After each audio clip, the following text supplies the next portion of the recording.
By My Name, written by Brian Alarid, read to you by Ore Apampa-Araba. Chapter 1, The Power of Names. Your name is more important than you can possibly imagine.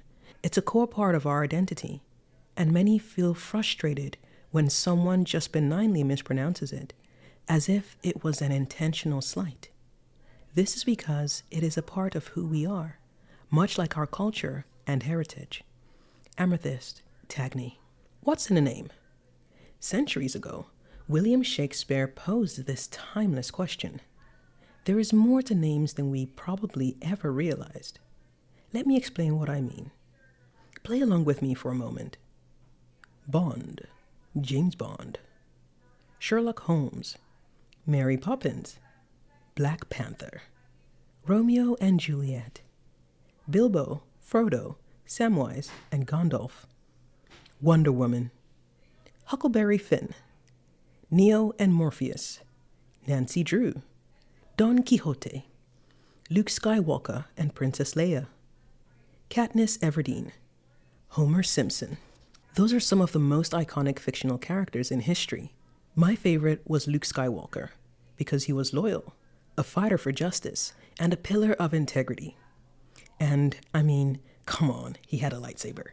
But the name Luke Skywalker only means something to you if you have watched the Star Wars movies. Luke's name has meaning because of who he was and what he represents.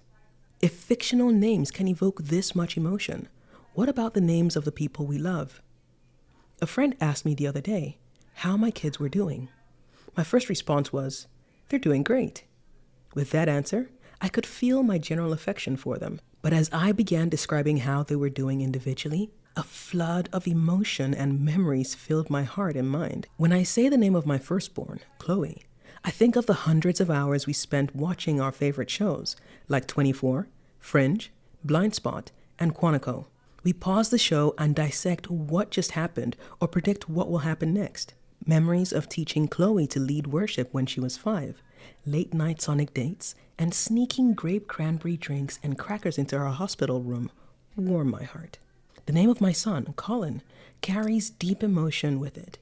I remember he was born deaf and couldn't hear me say his name, but also that the Lord healed him and carried him through years of speech therapy and surgeries. I remember our trip to New York City to watch the Yankees play, and his favorite player, Aaron Judge, hit a home run. He still says it was the best day of his life. And I think of all the hours spent playing basketball in our backyard or throwing the football.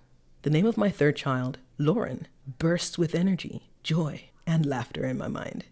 Lauren and I love eating popcorn and watching Gilmore Girls. We go out for gelato and laugh at the most random stuff. I love Lauren's honey brown eyes, and she loves my green eyes. We never need a reason to drop everything and just dance. All right, stop, collaborate, and listen. I love all my children, but when I say their names, I'm reminded of my special love for each of them. When I say my kids' names, I am communicating that I love them individually and uniquely. I love you, Chloe. I love you, Colin. I love you, Lauren. Names evoke emotions, purpose, and memories.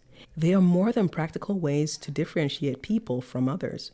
Names hold identity, meaning, and often destiny. Scholar Valerie Alia writes, "When you are born, you are given an identity through your name. A name helps differentiate you from others. The impact of a name on identity is intercultural. Names are always central in defining identity. Names evoke emotions, purpose, and memories. They hold identity, meaning, and often destiny." To purchase a copy of the book, check out the link in the pinned comment or the description.